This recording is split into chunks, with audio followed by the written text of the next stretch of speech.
You're watching Broken Hearts of Reddit, another story you won't forget. This is a story about how my world, built on love and trust, collapsed when I found out that my wife was cheating on me with my best friend, the godfather of our son. And then, they both filed for custody. This is a story about how I lost everything. Not overnight, no. My downfall was like a slow, drawn-out fall where you haven't hit the ground yet, but you already know there's no saving yourself. It started with small things, the kind that seem insignificant in a happy life. You know how they say happiness is made up of little things? Well, so is its destruction. My life with Lilia was like a perfectly built house. A solid foundation, walls filled with laughter and conversations, and a roof that protected us from all hardship. We spent 10 years together, and in all that time, I never once doubted her love. My wife, delicate, yet strong, with radiant eyes and a smile that could melt an iceberg. I loved her with the same strength as on the very first day, and our son, Daniil, was the embodiment of that love. I was happy. I was truly happy. My best friend, Mark, was an integral part of our world. We had known each other since school, and he was more than a friend to me. He was like a brother. I trusted him like I trusted myself, maybe even more. Naturally, we chose him to be Daniil's godfather. We spent a lot of time together, weekends, holidays, or just casual evenings. Lilia got along with Mark perfectly, and I was always glad about their friendship. It seemed like the perfect picture, a loving family and a loyal friend always by your side. The first crack appeared so subtly that I didn't even notice it at first. Lilia started staying late at work. At first, half an hour, then an hour. She said they had urgent deadlines, a new project, and I believed her. Why wouldn't I? She was a responsible person. I was supportive of her commitment to her job. She always came home tired but glowing, and I chalked it up to the thrill of professional success. But then her phone became a vault of secrets. We used to share our phones easily to browse something online or make a call. But now it was always with her, face down, and she'd quickly lock it if I happened to be near. I noticed her smiling at messages, only to change her expression instantly when she saw me looking. Something twisted inside me, but I brushed it off. What nonsense, I thought. Lilia would never. She became more distant. She'd sit at the table, staring into space, not even hearing me speak. When I asked what was wrong, she'd wave me off. Nothing, just tired. Her touch became colder, her hugs shorter. I blamed it on accumulated stress. I tried to be more caring, cooked dinner, brought her coffee in bed, gave her massages, but she seemed far away. Her body was there, but her soul was no longer with me. One evening, while she was showering, a message popped up on her phone. The screen lit up for a second, and I saw it was from Mark. Something like, "Tonight was amazing, Miss You." My heart skipped a beat. Why would Mark be sending messages like that to my wife? I pushed the thought away. Maybe they were planning a surprise for me? Or work-related? I told myself it was nothing. They were just friends. But the seed of doubt had been planted. A cold, creeping doubt that slowly began to erode the foundations of my perfect world. I didn't know then that it was just the beginning. That tiny crack was merely a foreshadowing of the earthquake that was about to destroy everything I held dear. That seed of doubt grew fast. I tried to ignore it, reason it away, but it was too persistent.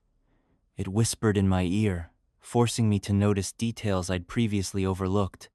My life turned into surveillance. My home became a theater, and I was the actor, the audience, and the detective all at once. I was ashamed. I'd never been the jealous type, never snooped, never eavesdropped, but I couldn't stop. I searched. I waited. I feared. It started with scents. Lilia had always worn the same perfume, light, floral, soft. It was her scent. But lately, I started noticing another smell on her clothes, a man's cologne. Faint, but distinct. At first, I assumed it came from male coworkers, but I kept noticing it, stronger each time, like a mark left by someone else, and the scent, it was familiar. I just couldn't place it. I started noticing things I'd previously ignored. She had new jewelry, a thin gold bracelet, small earrings. When I asked, she said she bought them as a reward for finishing a big project. I believed her, but something didn't add up. Lilia was never one for expensive gifts for herself. She was always practical and frugal. Even our intimacy changed. It became rare. I blamed her exhaustion from work. But now, when I looked back at her eyes, I realized it wasn't fatigue. It was emptiness. She was somewhere else, not with me. I had become a ghost in my own marriage. Our touches became mechanical, our kisses short and lifeless. I felt betrayed even when she was physically present. And Mark, my best friend, he changed too. He became distant, avoided eye contact. Our conversations were shorter, duller, no jokes, no stories. When we were all together, I caught their glances quick, guilty, terrified. They tried to hide it, but I saw. I saw how they spoke in half sentences. Only they understood. One evening, I came home earlier than usual. In the kitchen, I saw Lilia quickly hiding something in a drawer. I asked what she was doing. She looked startled and said she was just putting away dishes. But her face betrayed guilt. I opened the drawer and found a small, gift-wrapped box. Lilia snatched it from me. "It's a surprise," she said.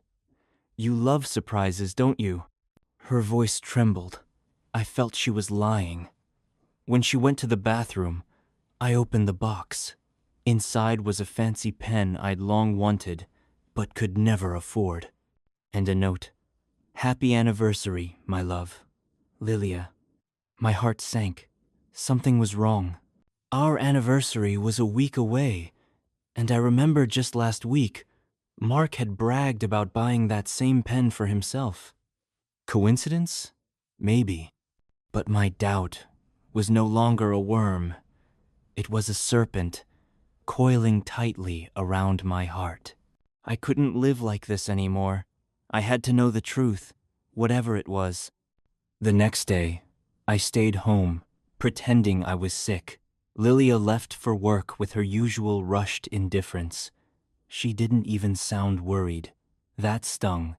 My plan was simple. I knew where she worked. I drove there and waited. I felt like a fool, but I couldn't stop.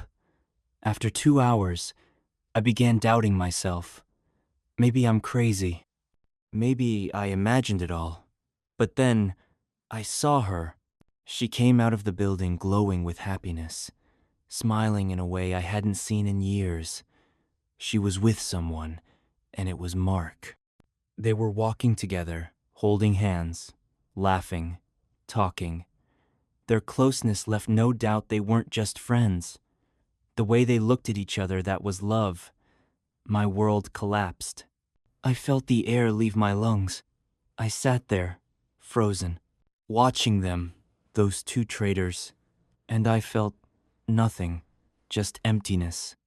Then they stopped, and Mark kissed her. Not a quick kiss on the cheek, a deep, passionate kiss. Lilia embraced him, pressing her body to his, her eyes closed in pleasure. I wanted to scream, to smash my head on the steering wheel, but I just sat and watched as my wife and my best friend betrayed me right before my eyes. Everything came together. The smells, the gifts, the looks, the secrets. It wasn't overtime. It wasn't stress. It was a second life, a life I wasn't part of. That night, I waited for them. I didn't know what I would say or do. I was full of rage and pain. I waited, just to look them in the eyes. But when they came in, they were calm. As if nothing had happened, Lilia asked how I was feeling. Mark started telling me about his day. I looked at them at their carefree faces, and I wanted to kill them. I stayed silent, just stared. Lilia noticed something in my face. The pain, the fury. "Is something wrong?" she asked. I looked at her, then at Mark, then back.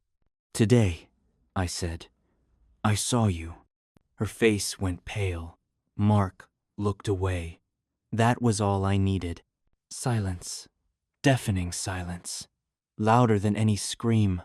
Proof of their betrayal. Then I asked, "How long?" She didn't answer. I repeated, "How long has this been going on, Lilia? When did you find the time?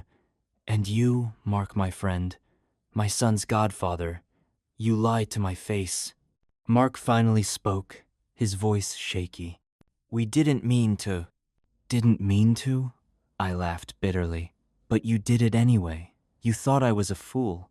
I believed your stories, your excuses. You took advantage of my trust." Lilia began to cry, not out of guilt, but because she got caught. "We love each other," she said. Those words hit me harder than anything else. I looked at her, the woman I once loved, and realized everything I believed about her was a lie.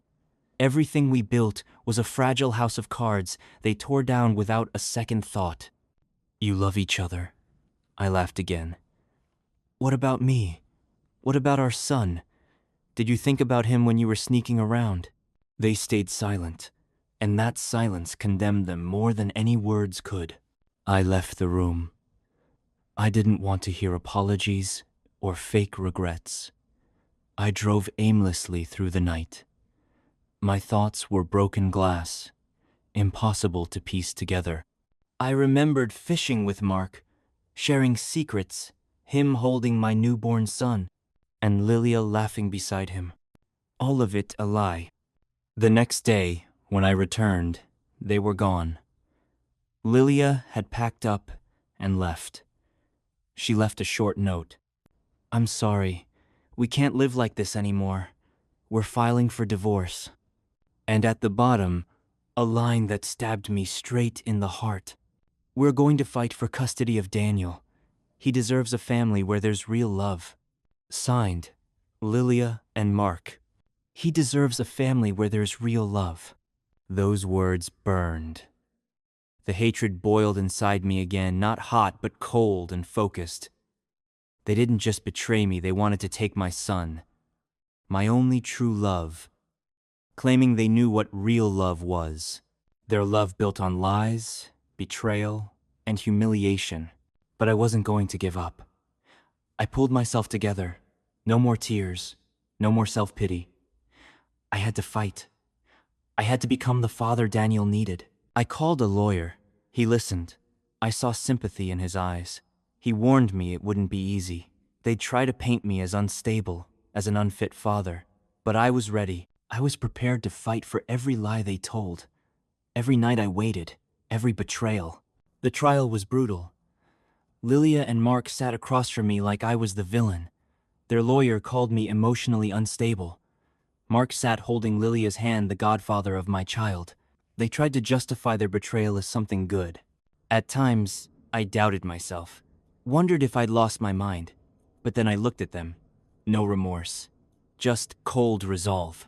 In the final hearing, I spoke. Calmly, directly. I told the court about love, not betrayal. Love. The love I had for my wife, for my son. I told the truth that Mark had been my best friend, Lilia, my wife, and Daniel, our dream. I spoke not as a victim, but as a father. When I finished, The room was silent. Lilia cried. Mark looked away. But they weren't crying for me, they were crying because their plan had failed. The court ruled in my favor. I got custody of Daniil. I saw their faces pale, stunned. Lilia glared with hatred. Mark looked terrified. They had lost. Not just Daniil, but their true love, exposed for what it was. Selfishness and stolen happiness. I walked out of that courtroom, not as a man broken, but as a man who had survived. I had saved my son. But this wasn't a happy ending. I was left alone, with a deep fracture in my soul. No wife, no best friend, only a child, my child. I don't know what comes next, but I know one thing. I will never forgive them. I'll never forget. This isn't just a story of betrayal. It's a story of how you can lose everything and still find the strength to fight for what truly matters.